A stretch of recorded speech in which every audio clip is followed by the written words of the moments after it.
friends called Julie and Nick about cheap accommodation in the city of Darwin, Australia. First, you have some time to look at questions 1 to 6.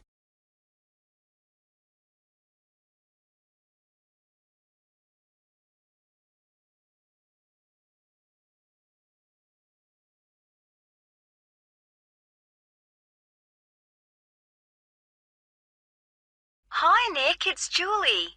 Have you managed to find any information about accommodation in Darwin? Hi, I was just going to call you. I found some on the internet. There are quite a few hostels for backpackers there. The first possibility I found was a hostel called Top End Backpackers. Okay. It's pretty cheap. You can get a bed in a dormitory for $19 per person. Private rooms cost a bit more, but we'll be okay in dormitories, won't we? Sure. So, that hostel has parking, though that doesn't really matter to us, as we'll be using public transport. Yeah. Are there any reviews on the website from people who have been there? Well, yes. They aren't all that good, though. Some people said they didn't like the staff. They had an unfriendly attitude. That's quite unusual in a hostel. Usually all the staff are really welcoming. That's what I thought. People said they liked the pool and the fact that the rooms had air conditioning. But the problem with that was that it was very noisy, so they were kept awake. But it was too hot if they turned it off, so they had to put up with it. Someone told me there's another hostel called Gumtree something. Gumtree Lodge. It costs a bit more, $45 a person. What? Oh, no, that's for private rooms. It's $23.50 for the dorms. That's more like it. It looks to be in quite a good location. A bit out of town and quiet, but with good transport and quite near a beach. Has it got a pool? Yes, and its own gardens.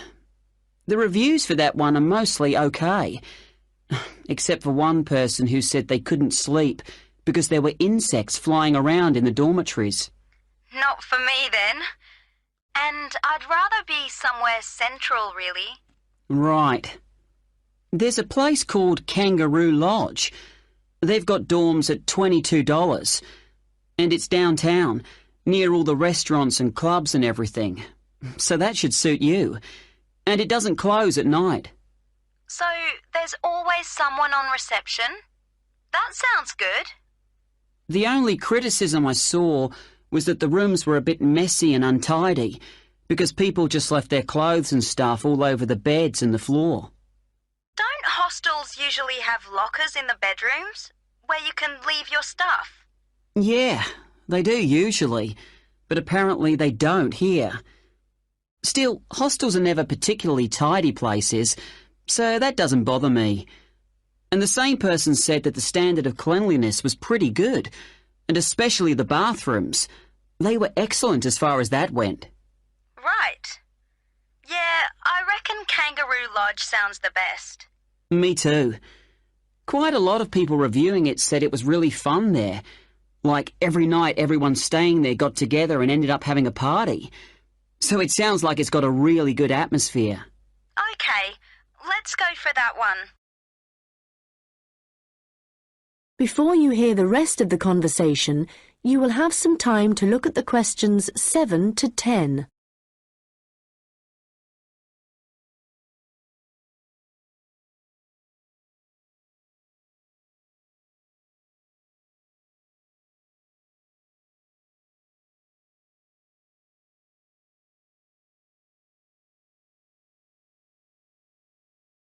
Now listen and answer questions 7 to 10. Did you get the address of Kangaroo Lodge? Yes, it's on Shadforth Lane. Can you spell that? Shadforth.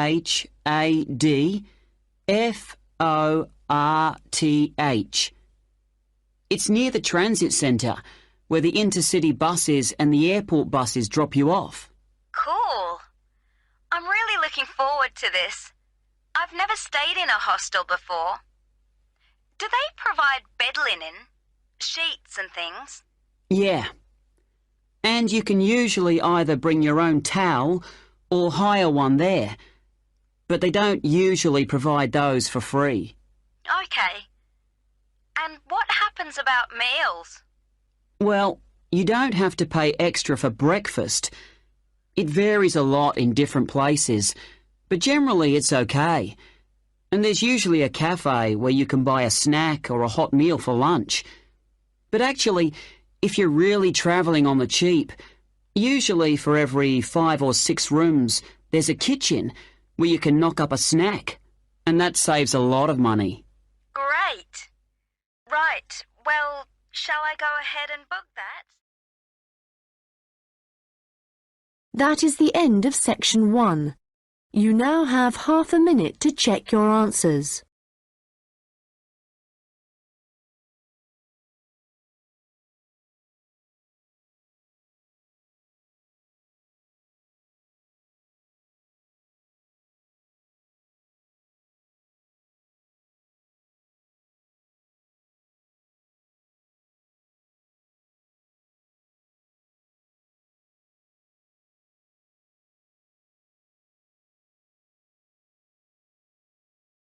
Now turn to section 2.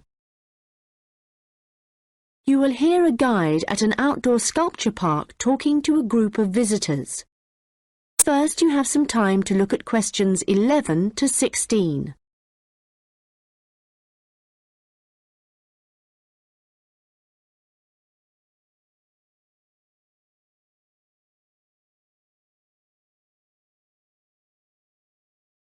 Hello everyone and welcome to the Anglia Sculpture Park.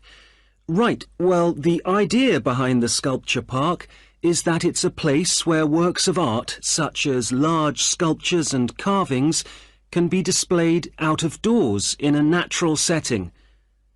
As you'll have noticed when you drove here, most of the land around the park is farmland. The park itself belonged to a family called the De Quinces, who had made a lot of money from manufacturing farm machinery and who also owned substantial stretches of forest land to the north of the park. They built a house in the centre of the park, not far from where we're standing now, but this burnt down in 1980 and the De Quinces then sold the land. The Anglia Sculpture Park isn't the only one in the country. Several of the London parks sometimes display contemporary sculptures, and there are a couple of other permanent sculpture parks in England. But we're unique in that some of our sculptures were actually created for the sites they occupy here, and we also show sculptures by a wider range of artists than anywhere else in the country. For example, at present we have an exhibition by Joe Tremaine of what he calls burnt sculptures. These are wood and stone sculptures that he's carved and marked with fire to illustrate the ferocity and intensity of the forces that have shaped our planet over millions of years. They look really dramatic in this rural setting. To see some of the sculptures, you'll need to follow the path alongside the lower lake. We had to renovate this after the lake overflowed its banks a couple of months ago and flooded the area. The water level's back to normal now, and you shouldn't have any trouble. The path's very level underfoot. You should be back at the visitor centre at about 4 o'clock. If you have time, it's worth taking a look at the centre itself.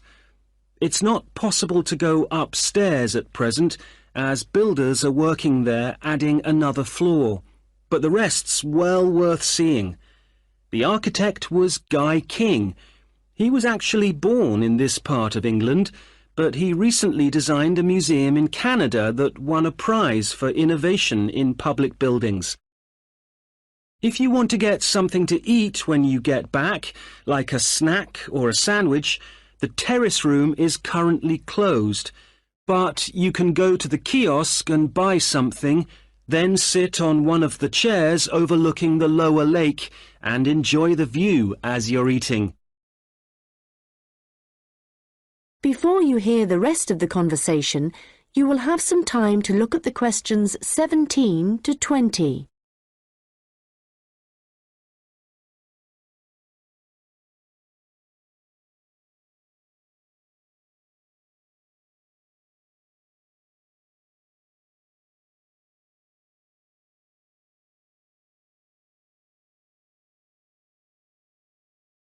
Now listen and answer questions 17 to 20. Now, let me just tell you a bit about what you can see in the sculpture park. If you look at your map, you'll see the visitor centre, where we are now, at the bottom, just by the entrance. Since we only have an hour, you might not be able to get right around the park, but you can choose to visit some of the highlights. You might like to take a look at the Joe Tremaine sculptures, which are displayed on this side of the upper lake, just behind the education centre and near the bridge. They're really impressive, but please remember not to let your children climb on them. One of our most popular exhibitions is the Giorgio Catalucci bird sculptures. They're just across the bridge on the north side of the lower lake. I love the way they're scattered around in the long grass beside the lake, looking as if they're just about to take to their wings. You could also go to the garden gallery. It's on this side of the upper lake. From the visitor centre, you go to the education centre, then keep on along the path and you'll see it on your right. There's an exhibition of animal carvings there which is well worth a look. We also have the Longhouse. That's quite a walk. From here, you go to the bridge and then turn left on the other side. Soon you'll see a winding pathway going up towards the northern boundary of the park. Go up there and you'll find it at the top. They have some abstract metal sculptures that are well worth seeing if you have time. OK, well, now, if you... That is the end of section 2. You now have half a minute to check your answers.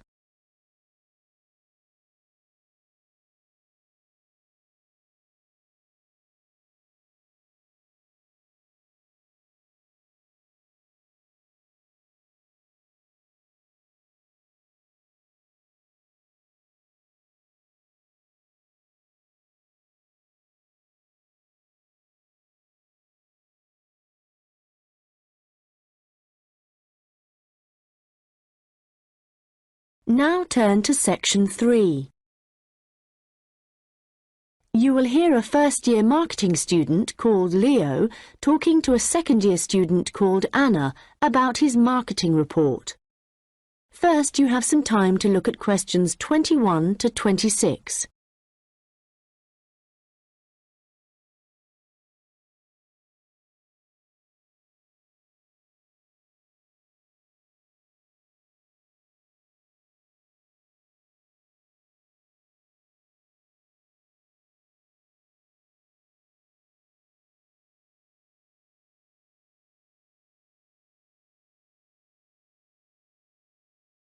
Anna, I wanted to ask you about my marketing report. I'm not sure about it. That's okay, Leo. So what do you have to do? Choose a product or service, then compare two organisations that produce it. I'm doing instant coffee. But haven't you got a weekend job in a clothing store? Why didn't you choose clothing? That was my first thought, because I thought it'd give me some practical examples. But when I searched for men's clothing on the internet, there were hardly any articles. So then I looked for coffee, and I found there were tons. Yeah, there are so many brands on the market now. OK, so how much have you actually written? I've done part 1 on economic and technological factors. I found some good data on technological changes, how in Australia fewer people are buying instant coffee because of cheap coffee percolators that they can use to make real coffee at home. But there's also a movement away from drinking coffee. Switching to things like herbal teas instead, because they think it's healthier. But that's not really to do with technology. It's more cultural. Anyway, for part 2, I'm comparing 2 instant coffee companies, Coffee Now and Schaffers, and I've made this table of products. Right. Let's see. So you've got the brand names and prices and selling size and descriptions. OK, the table looks good. You'll get marks for research there. Where will it go? In the section on the marketing mix, under product. Not in the appendix? No. OK, but it's too factual on its own. You need to add some comment in that section about the implications of the figures. Right. I'll do that. Now, I want to say that I think that Schaffers is more of a follower than a leader in the coffee industry. Now, I'm putting that in the section on market share. Does that seem okay? Let's see. So, you've begun by explaining what market share is, that's important. But you've got to be careful how you give that opinion. Do you think it should go in another section? Well, it's fine where it is, but you've got to back it up with some data, or they'll say your report lacks weight. OK. One thing I'm worried about is finding anything original to say. Well, since this is your first marketing report, you're not expected to go out and do interviews and things to collect your own data. You're just using published data. So the analysis you do might not throw up anything that people didn't know before. But the focus is more on how you handle the data. I mean, you might take something like a graph of sales directly from a website, but what makes your work original is the perspective you provide by your interpretation of it. Oh. You know, it's all so different from business studies assignments at school. It's really surprised me. What? How much research you have to do? I expected that. It's more, I knew exactly what I had to do to get a good grade at school. And I knew I'd be expected to go more deeply into things here. But I haven't got information on how the lecturer is going to grade my work, what he's looking for.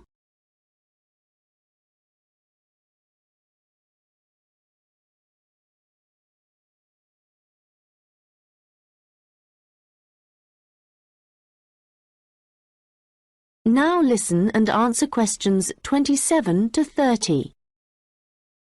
Well, one thing you have to remember is that in a marketing report, you've got to have what they call an executive summary at the beginning. I forgot that and I got marked down. Yeah, I've drafted it. I've got an overview. Have you got something about the background there? Yeah. Good. So, I've just made a summary of the main points. I wasn't sure whether or not I should have my aims there. No, that's too personal. The executive summary is just like what a manager would read to get a general idea of your report if he was in a hurry. Right. Then I'm okay for the first main part, all of the macro environment stuff. But it's when I get onto the problem section, I've listed all the problems that Coffee Now and Schaffers are facing. But then what? Well, you have to prioritise. So indicate the main problems, and then you analyse each one by connecting it with a theory. That's where your reading comes in. OK. Have you done your implementation section yet? I've thought about it. So that's where I write about what could be done about the problems. Yes. And it's got to be practical, so don't forget to specify things like who would be involved, and the cost, and the order that things would be done in. Right. Well, that shouldn't take long. You'd be surprised. Actually, That's the bit that tends to get badly done because people run out of time. That and the conclusion. Oh, any hints for that? Well, it's got to draw out the main points from your report. So it's got to be quite general. You need to avoid introducing new stuff here. It's got to sum up what you've said earlier. OK. Thanks, Anna. That's been a big help. That is the end of section 3. You now have half a minute to check your answers.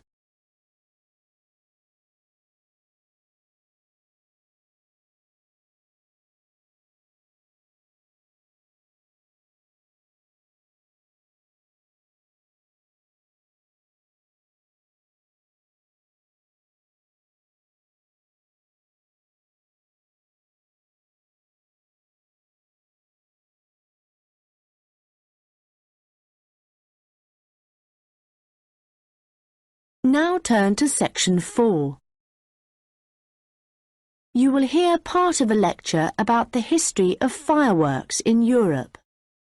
First, you have some time to look at questions 31 to 40.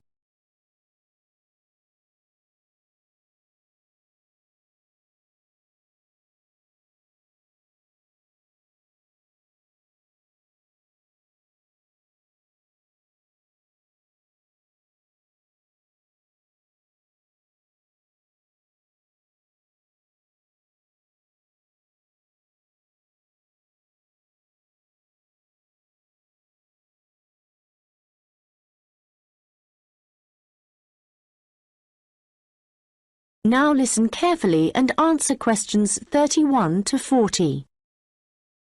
An interesting aspect of fireworks is that their history tells us a lot about the changing roles of scientists and technicians in Europe. Fireworks were introduced from China in the 13th century. Up to the 16th century, they were generally used for military purposes, with rockets and fire tubes being thrown at the enemy. But they were also sometimes a feature of plays and festivals, where their chief purpose was related to religion. By the 17th century, the rulers of Europe had started using fireworks as a way of marking royal occasions.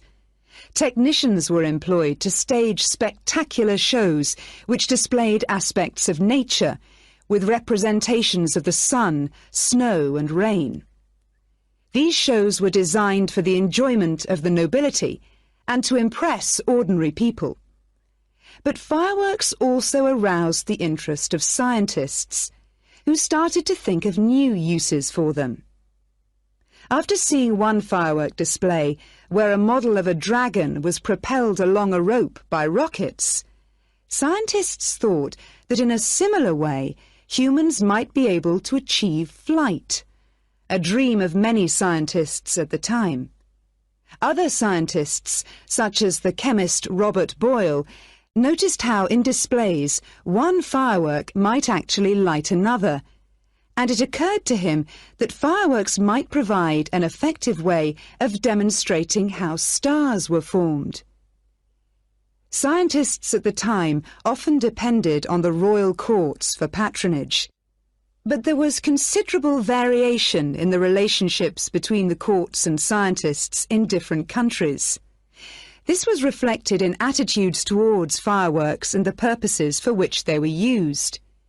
In London, in the middle of the 17th century, there was general distrust of fireworks among scientists. However, later in the century, scientists and technicians started to look at the practical purposes for which fireworks might be employed, such as using rockets to help sailors establish their position at sea. It was a different story in Russia, where the St. Petersburg Academy of Science played a key role in creating fireworks displays for the court.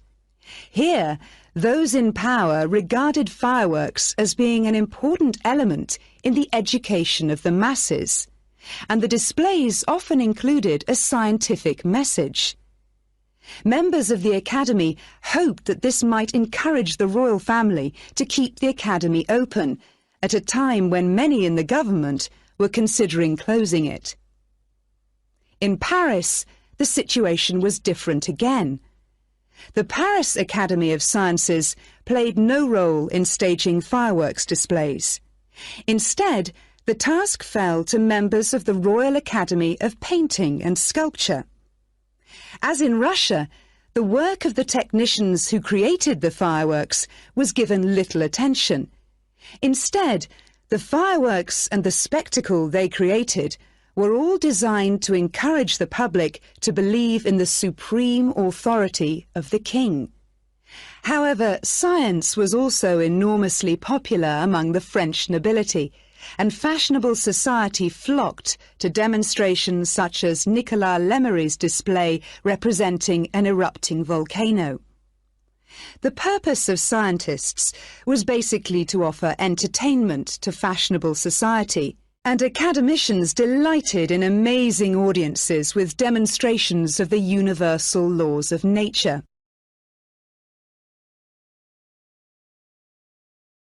In the course of the 18th century, the circulation of skills and technical exchange led to further developments.